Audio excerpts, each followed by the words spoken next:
So welcome everyone to either this evening or this afternoon or this morning, wherever you are in the world, to another one in our series of the Transforming Assessment webinars.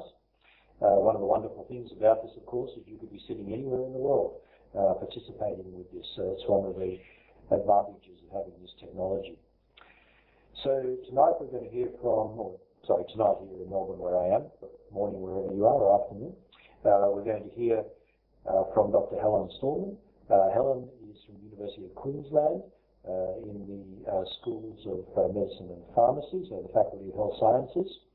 Helen received an award in 2012 from the University of Queensland Faculty of Sciences for her programs that enhance learning, for in fact what she's going to be talking about tonight with us. That's the Learning Thermometer. Helen works in the area of mental health for students in universities, and she's actually done quite a lot of work around the area of the intervention for students and keeping them on track with her staying on track, the desktop and the Learning Thermometer, which is what as I said, we'll be hearing about tonight. So Helen, I'm going to hand over to you now, and you can tell us all about the Learning Thermometer.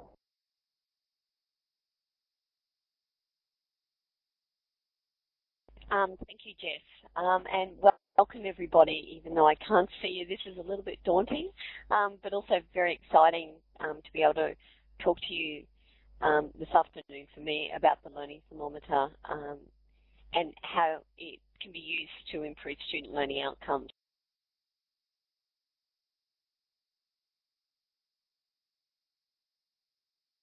So just before I start off, talking about the actual tool itself, what I want to talk about is the background about what contributes to learning outcomes and how we can go about improving them. And one of the underlying things that I focus on when I'm developing tools and programs is really not burdening staff, because I think we're all rather overwhelmed in the jobs that we're doing.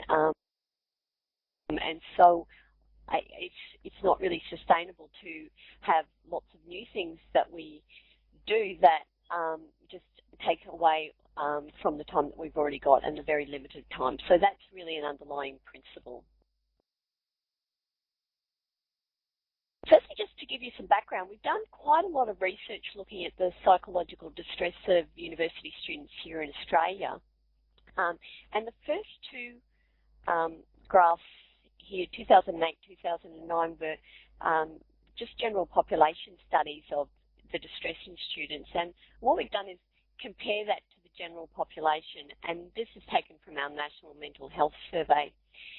If you look at the blue graph, the blue line here on the graph, you can see that in the general population, relatively few people experience elevated levels of distress.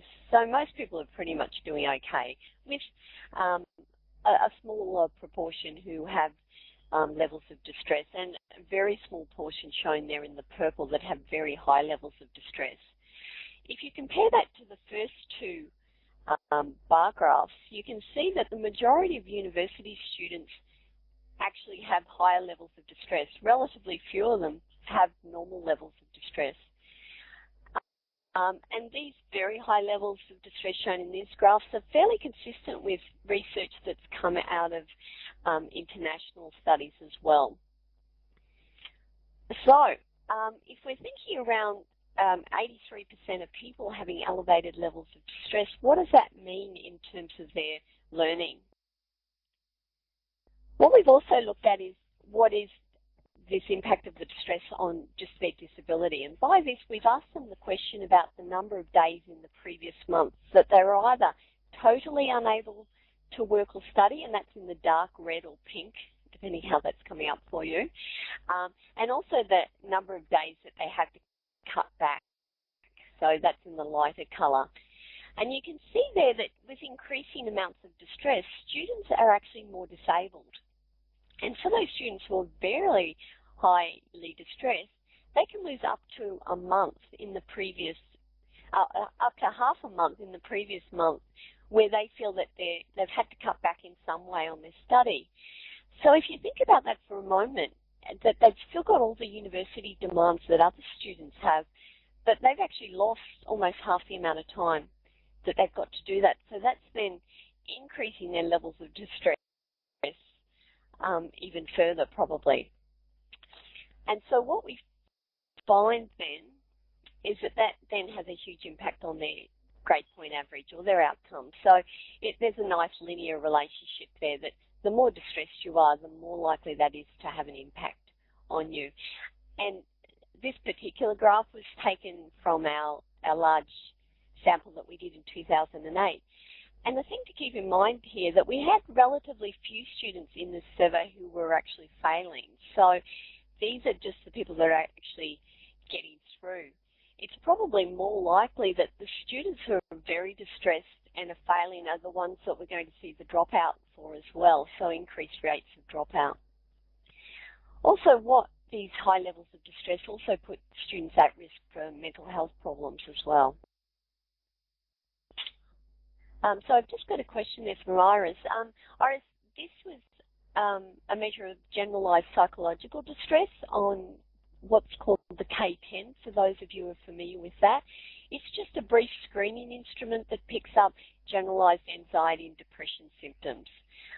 It's been shown to be a really good predictor of mental health problems, so it's used internationally as just a broad-based measure for getting a sense of the prevalence of mental health problems in people. So it's used in national samples a lot, which is why we compare our data with the national data. Does that answer your question?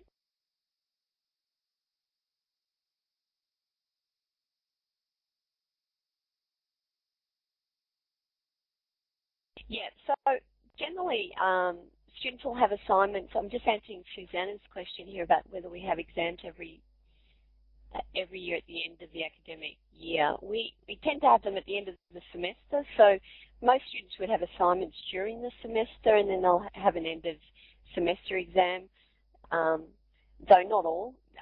You don't necessarily need to have an end of semester exam depending on the subject you're doing. What we found in other research that we've done is that level of distress actually changes very little across semester, which surprised us. The level of change is about 5%, which is not very much. And we've taken these surveys both at the beginning of semester, week 2, and still getting these very high levels of distress. And that fits in with some of the international research that's looked at first-year students and has shown that their levels of distress rise throughout the year. And even though they drop towards the end of the year, they never actually go back to where they were before they actually entered university.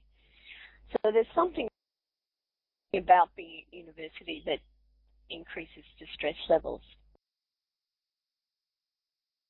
Okay, I just want to look at the continuum from distress to wellbeing. And wellbeing is something we're hearing a lot of these days, and sometimes it's thought of as just the opposite of distress. What the research is really showing is that it's not the opposite, which would be more where the 0 is on this slide. Wellbeing is actually further along on the continuum, so that you can have a 0 amount of distress, but you're still not experiencing a great sense of well-being. What we found is that psychological distress itself is what predicts academic achievement.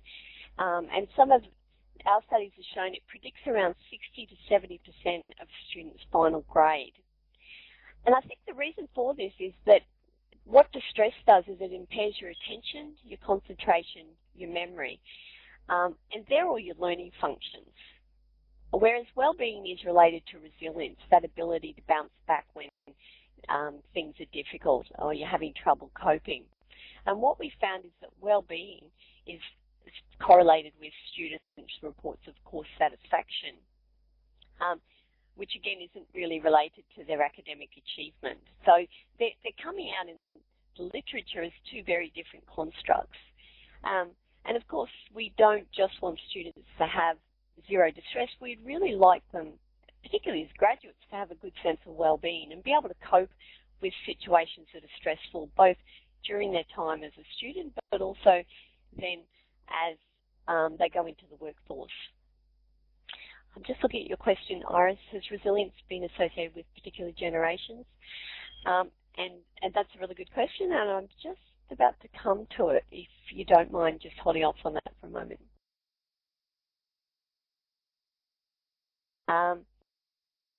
So there are a number of competencies that students need for success. They need social and language skills, they need emotional regulation skills, they need independence, and they need problem-solving skills.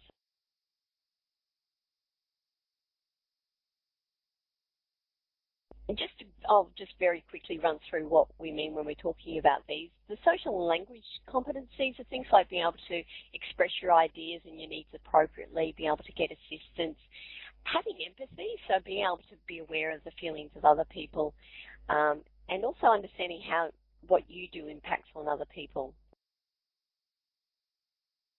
The emotional regulation skills are being able to express your feelings in ways that don't harm others. So be able to control aggression and impulsiveness that we sometimes see particularly highlighted in the US with your on-campus shootings and things like that. But also, we probably experience a lot lower levels more frequently around the campus.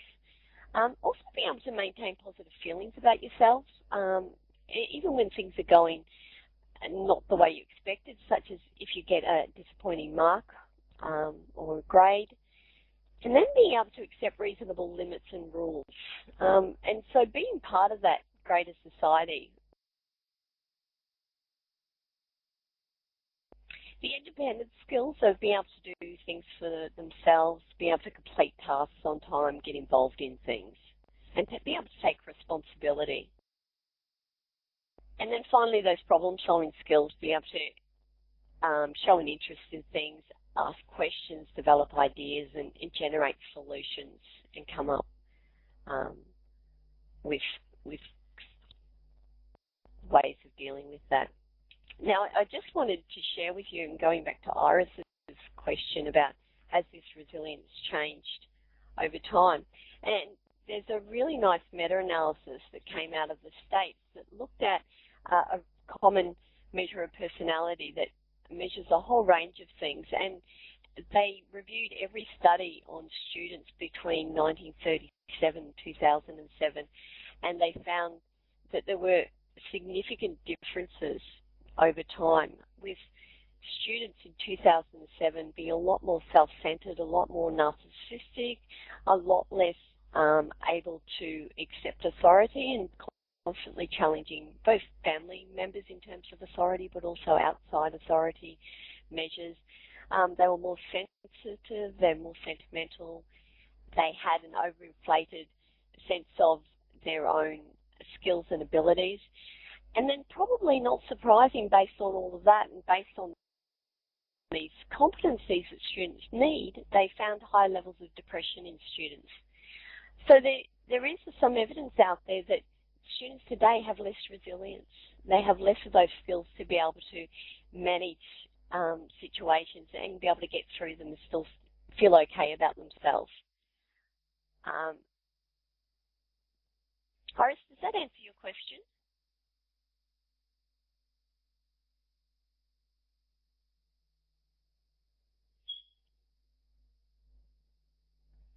Great. So that's kind of the context. Now, where do we sit then as a university? What's contributing to this? And so it's not just students. I think we also have policy and funding things that, for example, university funding is often tied to students completing their degrees, so we're focused on retention. Also, the way universities actually market themselves, and these are just a number of marketing slogans from Australian universities. But you can see just by looking at those, and I'd be interested to see if they also go internationally, is that they're all focused on you. It's all about you. You can have everything you want. It's all on your terms. So they really go into that self-centered approach rather than more the intrinsic things, such as being part of an institution that's much bigger than you, about, come and be part of us and demonstrate, a lot of effort and then, you can be a graduate of our university. And what the research shows is that extrinsic motivation is associated with more distress, whereas intrinsic motivation that's coming from you and where you want to be part of something that's bigger than you, where you've got meaning in life, you're more likely to be resilient and you're more likely to have a really good sense of well-being. And I've just talked on the policy ones. So when we're thinking about developing interventions to overcome these problems and to make students more resilient and be able to get better academic achievement, some of the things we need to keep in mind is learning principles. And so making sure that we're not buying into this thing where we're actually making students less resilient. And so the first one of those is self-efficacy. And self-efficacy is your belief that you can do something. So are we actually reinforcing that students can manage things on their own, that they can actually solve problems? Or are we doing things for them? The second one is motivation, that we're really drawing on their intrinsic motivation to be part of our university, to get a degree, to be successful. And then just making sure that we're reinforcing the things that we want to see and we're not reinforcing the behaviours that we don't want to see. Now, where the Learning Thermometer came from is, you know, we've got really large class sizes, we've got really large universities, and while we often have some groups that we think are more at risk than others, there's often people in risk groups that never have any problems, and there's often people who don't fall in any high-risk group that do go on to have problems. So the question is, if we're looking at a class of students like this, do we actually know what's going on for this particular student? Are they up there looking at Facebook or, you know, texting with their friends? Are they engaged with what we're doing? Are they reading the material? Are they really distressed? Do they have a lot of other things going on in their lives? And the short answer is we don't, and we can't possibly know what's going on for all those students, and we can't even see the faces of many of those students towards the back of our class. So then it makes it really difficult for us to do any sort of intervention because we don't know these students.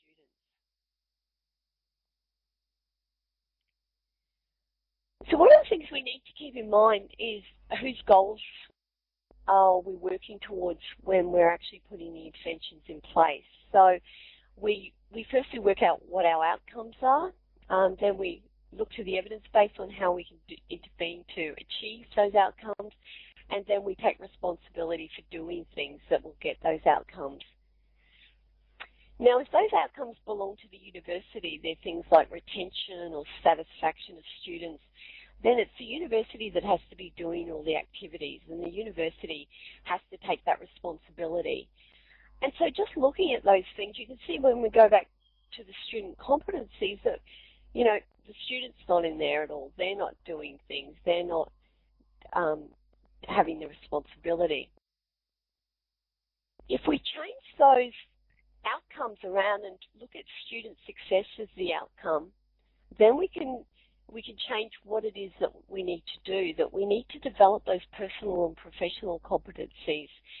And they're interlinked, they're not separate. The same competencies that make someone good in to be able to get through their degree are those same competencies that will make them successful in their personal life.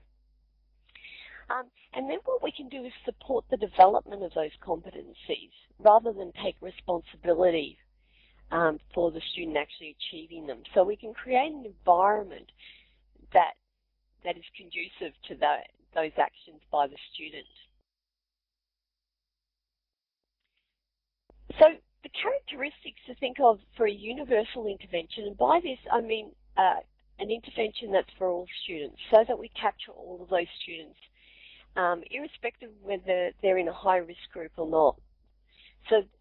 So one of the first characteristics is that it's got to be inclusive of all students.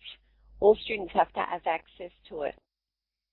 We obviously want the intervention to promote academic achievement because that's why we're all here. But I think we also need it to promote self-management skills. We need it to promote well-being. We need it to be minimally sufficient. And by this I mean that we don't want to throw a whole lot of resources at a student who doesn't need them. So we really want to give students exactly what they do need, but not anything extra. And in that way it's more cost effective too. By doing a really low-level universal intervention for all students that is effective, then we can actually decrease the likelihood that a lot of students will go on to need more intensive, costly resources. And then the final point there is that it's sustainable. And by that I don't just mean that we can actually implement it over time. I also mean that it's sustainable in terms of workload. So thinking about staff, that it's not overly demanding for staff to be able to implement or to know about things. Is there more for them to learn? So we've just got a question here about about disabled students, and certainly, when I'm talking about inclusive of all students, I mean all students, so disabled students as well. Okay, now to do this, what I think we need to do is to be able to integrate teaching, learning, support, and well-being. And I don't think this is something we particularly do well at universities. I think a lot of the time we're very siloed. So we do have support services, but they tend to be off to the side. There's something students have to go and find out about, and then they have to go and access. In our work with students in terms of focus groups, they often come up with ideas for resources that they think will be necessary, and I haven't yet heard of a resource that Student Services isn't already providing. And this isn't just undergraduate students, it's also postgraduate students who have done their entire undergraduate degree at the same university. And so what we're noticing is that students don't know about the resources that are actually available to them. And I think one of the reasons for this is that perhaps when they're given a seminar or something on these services, it's usually at times when it's not personally relevant. So it may be during orientation, and orientation is the time when, for most students, they're trying to work out which room they're going to, how many courses they have to take, and really practical things like that. The other thing is, because we have such a large number of students, we actually don't know when something will be personally relevant and useful to any particular student. And so that's a barrier, I think, that gets in the way of students accessing support services.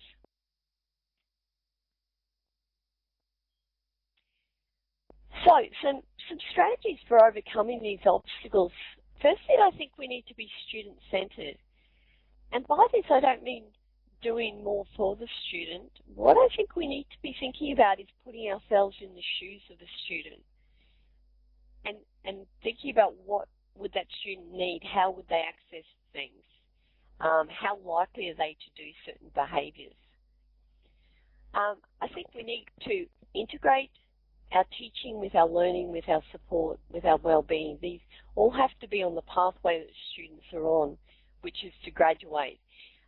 Students don't typically go off that pathway. They don't typically go to workshops that are offered by Student Services, for example, because that means going off the pathway. It's something extra they have to do. We did a study a couple of years ago where we offered a seminar, a wellbeing seminar to students at a number of universities in the same way that Student Services typically run workshops. Overall, I think we offered it various times over a number of weeks.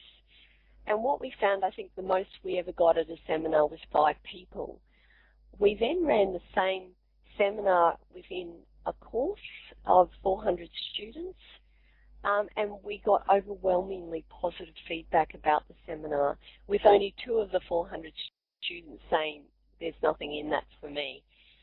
And so what that tells us is that students actually want this information, but they're very time poor, they're very busy, and they're very stressed. They're not going to go to something that's not within the core business of what they've signed up to do. It needs to be just-in-time support, so we need a way that we can actually get to every student when they need it. It needs to be part of the total learning environment so that every interaction that we have with students is a learning moment.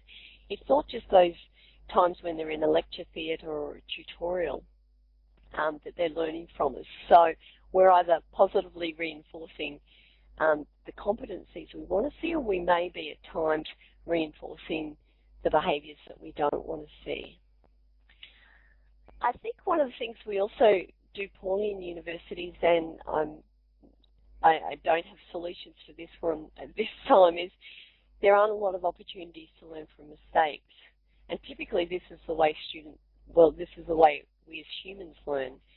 We all learnt to walk at some stage, and our parents let us fall over. If they hadn't let us make those mistakes and fall down and get ourselves back up again and practice, we wouldn't be walking today. We'd be all bubble wrapped somewhere else. Whereas in university, typically that grade point average starts as soon as you start first year. So there's not opportunities that if you don't quite get it or you don't do as well as you like, if you fail that failure is on your GPA, and that pulls you down and can have implications for your graduate education and maybe your employment. So all of that really says that you can't fail. You can't fail in what you do. And perhaps more formative assessment in that first year is the way to go with that. Okay, so what we set out to do was to develop some interventions that promoted self-sufficiency of students, that it promoted their belief that they could actually do things themselves, that it promoted them managing their own lives, that increased their problem-solving skills, and increased their personal agency, which is all about students knowing that when something good happens, it was because of something they did. Whereas often people put it down to luck or something random happening. We need them to know that their behaviours actually bring about that change, and because that means it's more likely that they'll go on to solve problems in the future as well. So I just want to show you, this is the model we put together and to describe how the Learning Thermometer works. The Learning Thermometer is a web-based tool that we developed. It consists of 4 surveys that students complete throughout the semester, starting from week 1 and finishing at the end of semester. What students do is reflect on their progress at each of those points, and they look at how they're going towards the learning outcomes for the subject. They give feedback on how useful the resources are and the learning environment, and they also reflect on their own mental health to see how that's going.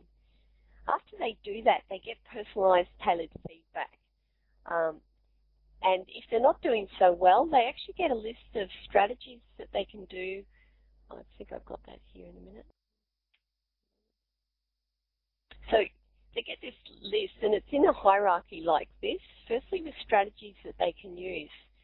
And the strategies are things that you've probably all told students from time to time, is things like, turning up at lectures, reading the material, getting enough sleep, exercising, all those things that actually promote a learning environment for the students. The second list that they get is resources that they can access, and I'm going to show you one of those that we've developed in a moment. But these are things, they could be programs, they could be tip sheets on the Student Services website, they could be workshops, something like that. And then finally, they're also given a list of people who can help them. And so these are things like their tutor or their lecturer, and to the more specialised services such as the health service or the medical service.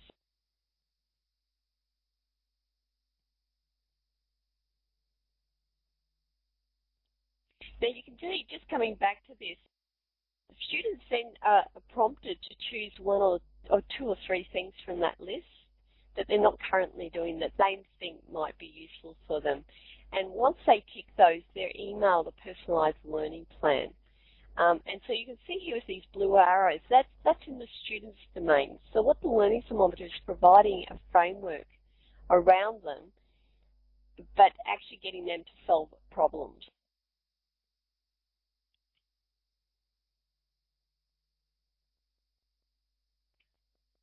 What the Learning Thermometer also does after each of those surveys is give the teaching staff group feedback that's relevant to teaching. So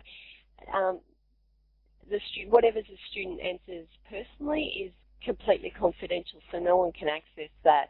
But as a group, it's good for the teaching staff to know, for example, where the student motivation, the group motivation is up to.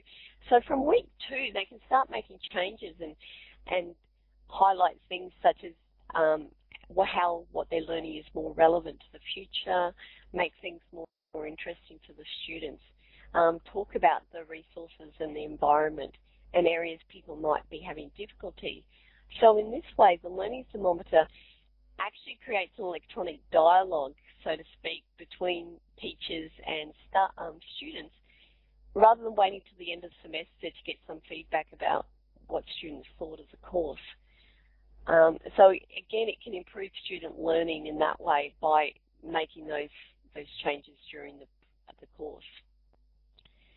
One of the resources I just want to tell you about that we link students to is called The Desk, and this was a program funded by Beyond Blue for all tertiary students. And what The Desk is, it has a whole lot of modules, tools, quizzes on common issues that students have that teaches them new strategies and skills for being successful at university. I talked earlier about not putting a burden on staff in terms of these resources, and one of the things we've done with The Desk is come up with a whole lot of PowerPoint slides like the one that you're looking at the moment. And the idea is for these, I think I've got a few more. Hold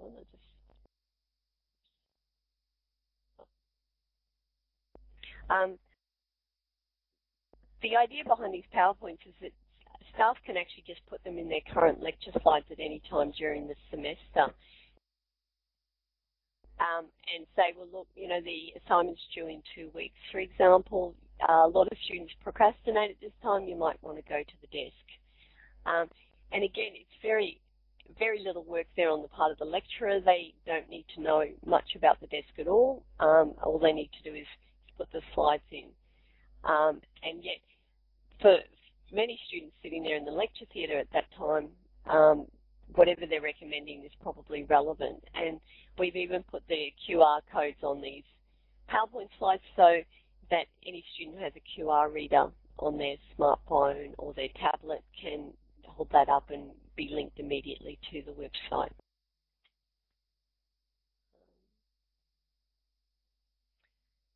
Okay, so just in terms of teaching evaluation, throughout the semester, the things that are measured by the Learning Thermometer are motivation, the usefulness of the resources and the environment, as I said, and the progress students are making towards the learning outcomes. At the end of the semester, there are more feedbacks on teaching. The first one is the alignment of the learning outcomes with students' actual marks that they get. So that's done as a correlation. There's a teaching value index. We found with the data from this that the only other thing that predicts how well students do on their final mark, besides how distressed they are, is how relevant they find the material to their future and how interested they are. And that's what we've used to contribute to this teaching value index. And the reason we made this is we wanted a measure that was independent of student characteristics and something that measured what teachers could actually change, so not measuring things they had no control over. Whereas teachers can actually make a change to how motivated and how interested the students are in their subject just by changing the content or highlighting different things. Just looking at one of the comments here by Iris. Do the strategies and tips address coping with moments of setback and failure? I'm not sure I understand the question. Are you able to clarify? Are you able to talk more to that, Iris?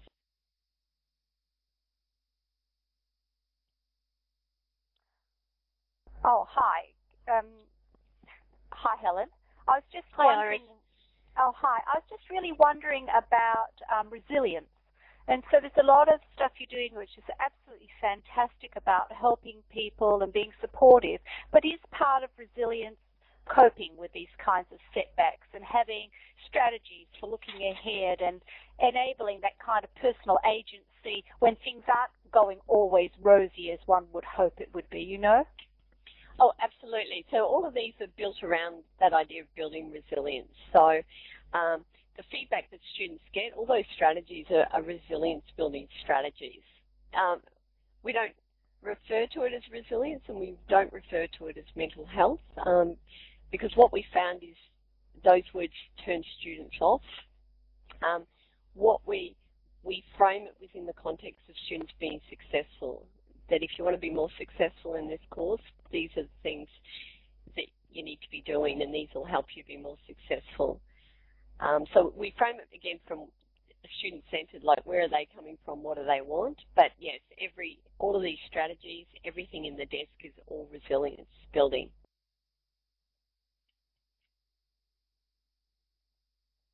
Okay, so I just mentioned the Teaching Value Index.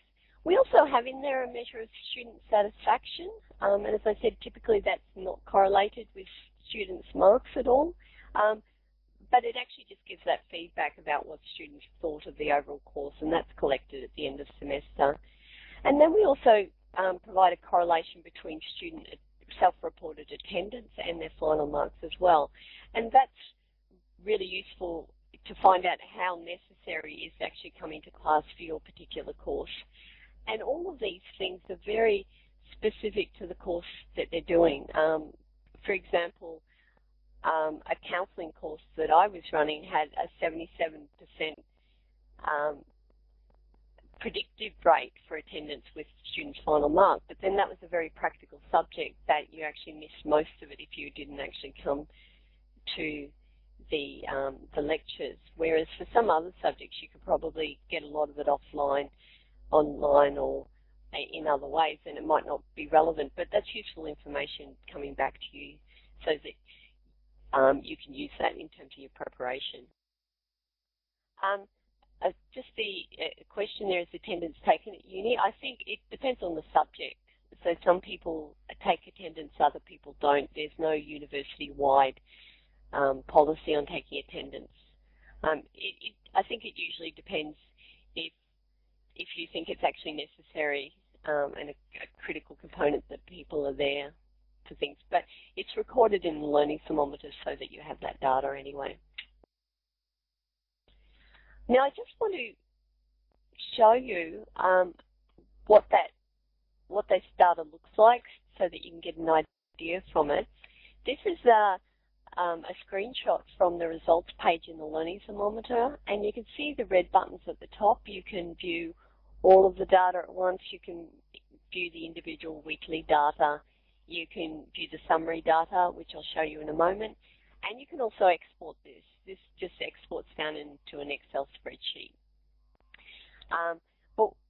So what we do, you can see the motivation questions there, and you can see the percentage of students who are rating that week 1 motivation in each of the categories. And so for this course, you can see that, you know, nearly 3/4 of students are very motivated to do that, which is a good sign. Whereas if you had most of them in the somewhat or not at all, you could actually make some changes in terms of what you do in the classroom with them. You can see down here in week 4 the progress towards the learning outcomes. Again, this needs to be taken on a subject-by-subject basis. You really need to look at those and look at your own course and think about where you'd expect students to be doing by week 4. There may be some learning outcomes that you are not even touching on until later in the semester, and so you'd expect people to be low on that. So what you're looking for in these groups is things that are unexpected, things that you'd want to be different, so that you, again, can make changes. Similarly with the learning environment and the learning resources down there. Just looking at a question.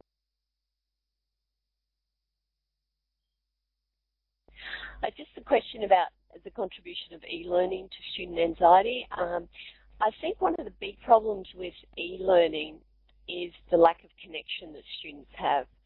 Connectedness is one of the biggest predictors of well-being. So feeling connected with family and friends, and feeling connected with your university and your course, and e-learning really takes that away.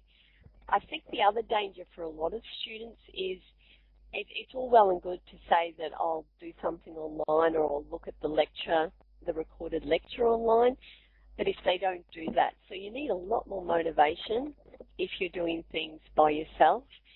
Whereas if you just turn up to a lecture and you're not even overly engaged, you will at least hear some things. You'll at least, you might smile at another student. You might have a brief hello, a brief conversation. So there's a lot of incidental resilience building that goes on from having contact with people that I think you lose with E-type learning, and I think, needs to be factored in somewhere about how students are going to feel connected and motivated.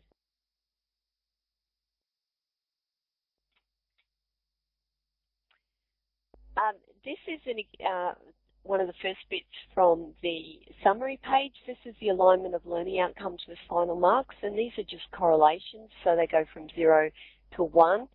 And again, this is just a matter of looking at these and thinking about how much of your assessment is tied to each of these, and whether it's actually showing you the type of pattern that you'd expect to see, or you actually got a lot of assessment on one learning outcome that's actually not showing a large correlation with students' final marks.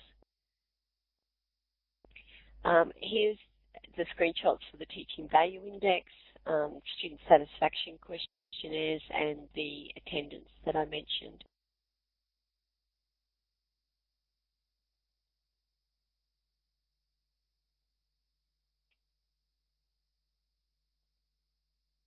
So I just want to quickly go through, anybody who's interested in using this, what it takes to set up, because again, coming back to my point that I think a key thing for anything to be successful is that it can't use a lot of time from lecturers.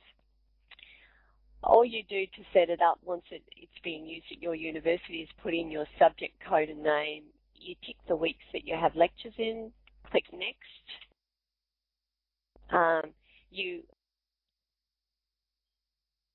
I think I've missed one. You just cut and paste your learning objectives in. You can just take those out of your course outline. These are the learning environment questions that are by default, but you can change those if they're not quite relevant to your course, or add an extra one if you need to.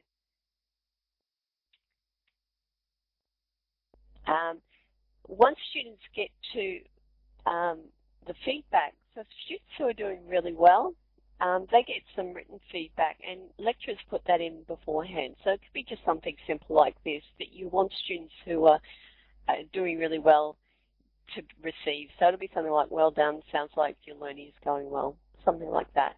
So every student who scores well will actually receive this feedback instead of the list of support services that I mentioned.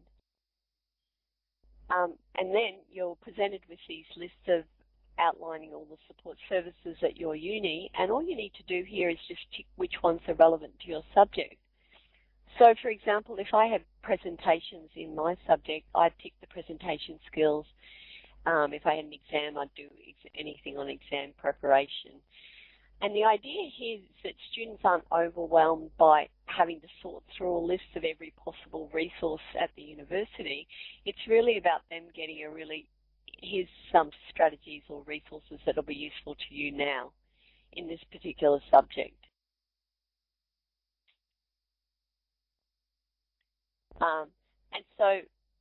And this just gives an example of how the wellbeing ones look like. So things that they can do, resources and people. And that's all there is to actually setting up the Learning Thermometer.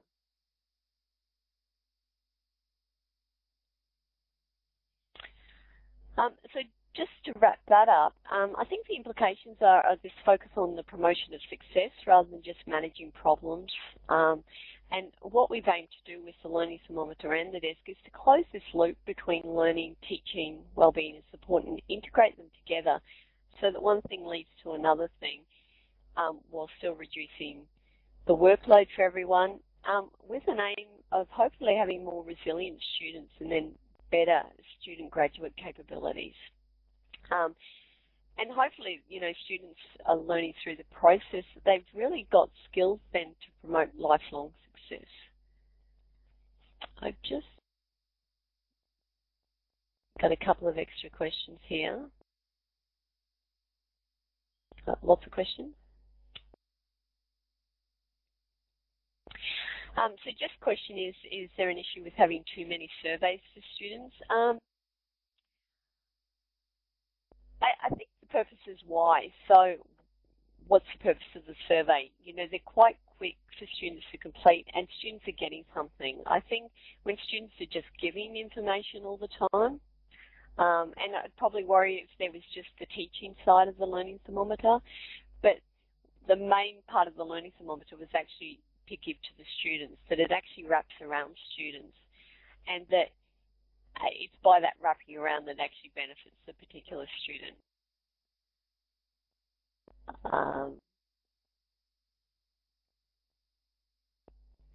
In terms of the interpretation of marks, the user manual actually goes through this in great detail. In terms of, for example, point 6, it just basically shows that there's a moderate correlation between attendance and final marks. Again, not an extreme thing. Like if it's very, very high, you'd certainly want your students attending. If there's none at all, then you'd think, well, how can I actually deliver this in different ways? And so it really, I think what it does is ask questions rather than there's no specific answer. It really just provides some feedback.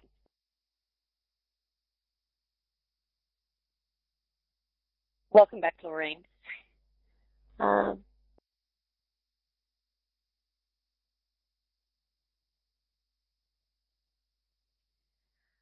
So that's all from me. I'd like to open it up now to questions from you.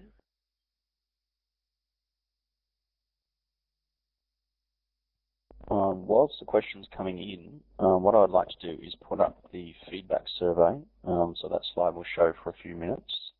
So there's an active link there, a big fat blue link. So if everybody wants to click on that, that will open a new window in your web browser.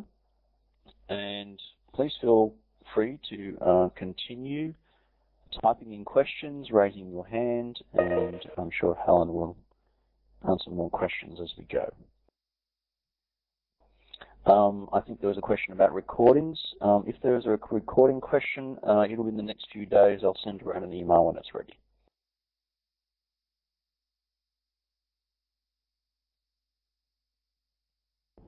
Helen, Jeff here. People might be interested to know, how does one access the system? You mentioned that there were, some universities who are involved in this, and actually, people open up the website, the Learning Thermometer website, they'll see that there's about half a dozen or so universities involved already. So how does one get involved in this? Yeah, so this is done by universities, so they just need to contact us if a university is interested in being involved in it. I guess one of the things people might be wondering is there a cost? There is a cost. There's a license fee for the institution to use it, and that's a whole of institution-wide cost. We also have research studies going next year. There's no cost for people who want to be involved in those studies. We've teamed up with some researchers at Monash who have done a peer-assisted teaching scheme, and we found that fits really nicely together with the Learning Thermometer, so we're running a trial on that next year. So anybody who's interested in being part of that are welcome to contact us, and there's no charge at all to be involved in that. Okay, thanks very much, Helen. And we might just put the URL back up for the, yes, someone just asked for the URL. We'll just put that up for you, just hang on. There you go. It's on the slide.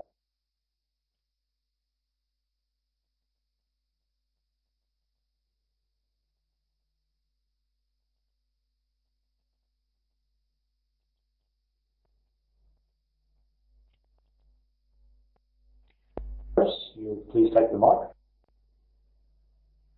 Oh, thanks, Jeff and Matthew. Thank you very much, Helen. I really, really loved your talk and stuff, and I know it's about the Learning Thermometer. I guess I want to pick your brains as an expert in this area. Well, how do you think this stands with Ryan and Desi's work on self-determination theory and the need for autonomy and competence? I'm not quite familiar with the theory that you're speaking of, but in terms of autonomy, I think that's what we're trying to promote. It's really about providing that sufficient amount of support. And so the Learning Thermometer itself does nothing. All it does is integrate the teaching, the support, and the students. And I think that's all around about competence building. It's not about you taking over from students. It's not about taking responsibility for their marks or getting them through. It's really about that they're autonomous adults. And part of this really builds on, I hear a lot of my colleagues refer to the kids that we're teaching. And I think this speaks to the mindset at universities that people see them as kids. And I think often we act as if we're teaching grade 1 classes rather than adults. And I think we need to think about what skills do they need to be autonomous adults learning and support that rather than doing it for them. Thank you, Helen, and I absolutely agree. Self-determination theory is really quite marvellous, and I know in Singapore they have a whole research institute that's devoted to this. It's an American thing and aligns with Bandura's work on agency and also Zimmerman's work on self-regulation, and I've been particularly interested in that of late, which is really about lifting the game for students and not doing it all for them and not, putting too many supports underneath them. Absolutely, just the minimal support. And a really nice anecdote of that in my School of Pharmacy, they decided that their pass rate for students who were mixing up drugs was too low, that 50%, you really don't want pharmacists getting 50% of their drug mixing wrong when they go out to practice. So they increased it, I think, to something like 80%, and they found exactly the same fail rate. So that when they lifted the game and demanded more of students were quite capable of it. Students know how they need to perform. So all they're doing is what we ask them to do. So I thought that was a really nice anecdote.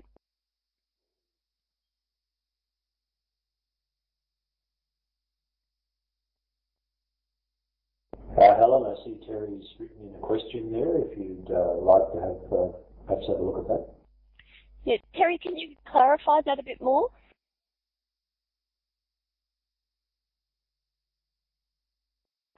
I was just thinking about rising levels of depression in the broader society and how that might be being reflected inside universities as students, both in students and staff, really. Yeah, I totally agree. And I think the thing for university students in particular is that they have all the things going on that the rest of the population has, and they have the environment that the rest of the population has. But on top of that, they're in this environment that can be quite stressful. I think constantly being assessed and getting feedback about, if you take it personally, your value can be quite challenging if you don't have the coping resources to be able to manage that. And you have constant demands on yourself. So, and a lot of students have a lot of financial pressures. A lot of our students are working really long hours and trying to manage full course loads. They're trying to have it all. So I think it's the stress and whether they've actually got those coping skills to be able to manage that stress that does have wider implications in terms of anxiety and depression and puts them at risk for those disorders.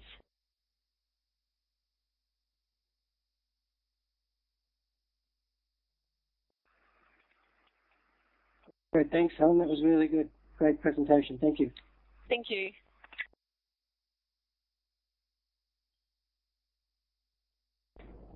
Anyone else would like to ask a question or perhaps type one in?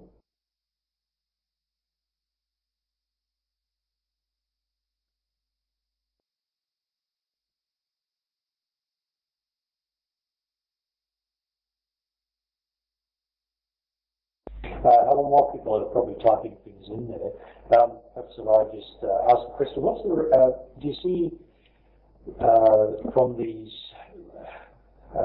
results that you're getting from the students, whether staff can use those to actually assist in some way in terms of the design, like the curriculum design, or the learning activities, or the assessment tasks that they give students? So what would be the sort of closing? I know you said this is obviously for the students, and you've given a whole lot of resources, and help and things there.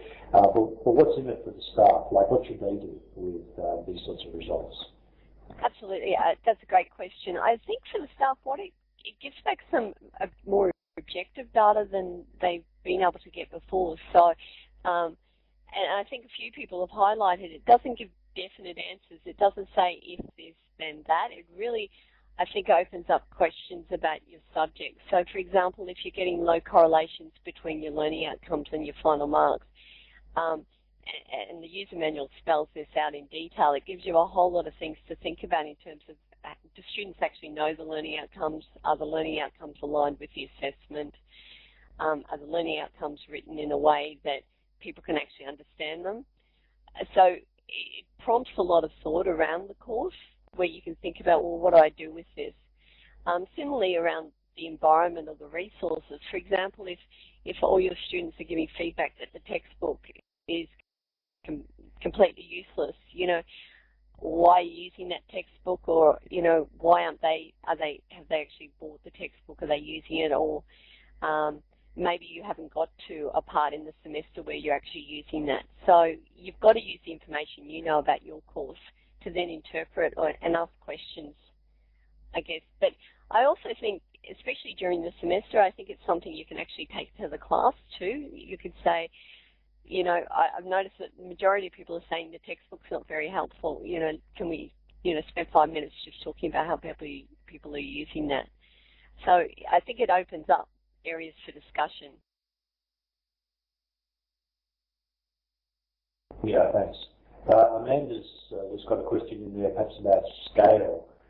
Given that there's a number of universities who are involved in this, I assume by now that the numbers have actually built up reasonably in terms of students who have participated in this? Up until this year, we've only had the University of Queensland. We've tried it with one subject with another university, but there's a lot of universities looking at getting involved in it next year.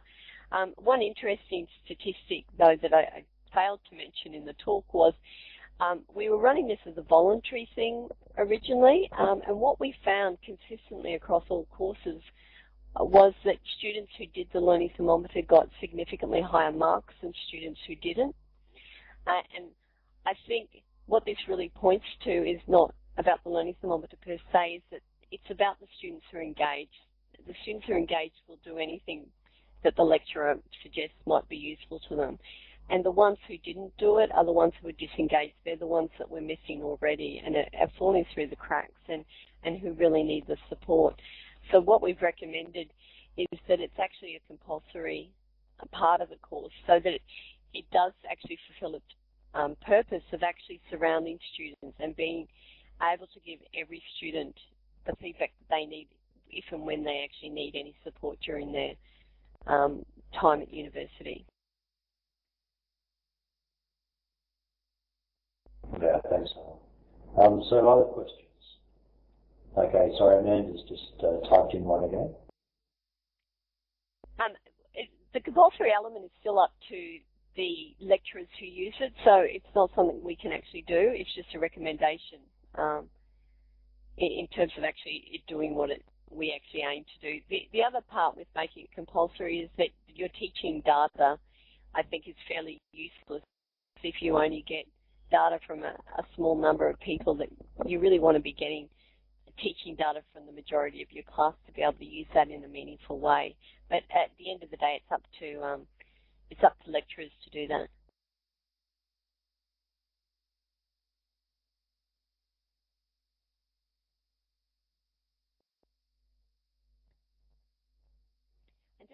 Just following up there on what Annette's written, completely right in terms of the process that the Learning Thermometer actually follows is a problem-solving process. It teaches reflection, that I'm thinking about how I'm going. It teaches about solving problems if you're not going so well, so what kind of, choosing from a range of different strategies. It talks about a learning plan, about implementing it, and what we'll be adding to it is getting students to check back in on how they actually went with that. So what we also think will be happening is that over time students are just repeatedly exposed to this problem-solving process so that their problem-solving skills, if they're not well developed, will actually implicitly improve.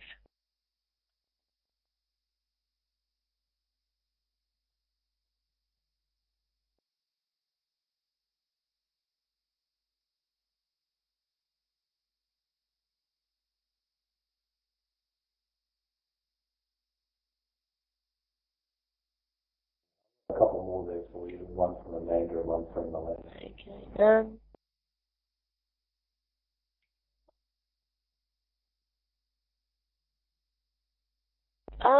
I haven't heard anything about the content, so I'm not sure what that means. Are you able to explain that one a bit more? I'm guessing Melina probably means the content of the actual course itself, so whatever the theory or activity is that they're teaching. So does this system, our staff worry that this learning thermometer in the desk will take away time that students would otherwise be spent on learning the content of their course? Well, no, I don't. I haven't heard any issues about the time. And again, it takes a couple of minutes for students to do 4 times a semester, so it's a very small amount of time. Yeah, so the trial that we're running next year will be published. At the moment, I'm not sure of the final numbers of courses that we'll be having in that. I think it's around 4 or 5 so far that we've got in that.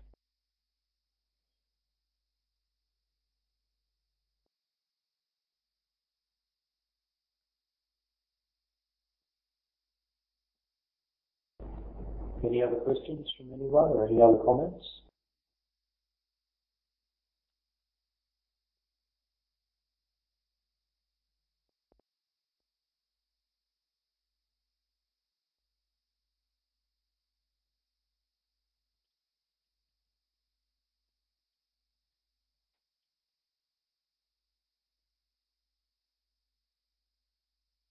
It looks like people Thanks, are everybody. just time to say goodbye. Yes. Yeah. Thank you all.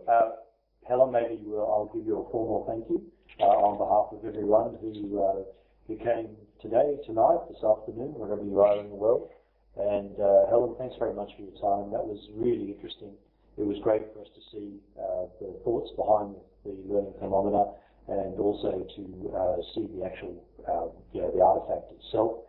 And as you said, people can contact you. They can go and look at the Learning Thermometer website. So thanks very much, Helen. Really appreciate that. Lovely. Thank you all very much. And everyone, that was the last presentation in the 2012 series. Matthew and I are working on the program for 2013, so we'll be continuing the Transforming Assessment webinars next year. So keep an eye out on the Transforming Assessment website. You know that we have the timetable up there, so we'll put that together soon. You'll also know that if you were interested in the archives of any of our webinars, the links to the archives are up on our Transforming Assessment website. So thanks very much, everyone, and have a good night or a good day wherever you are.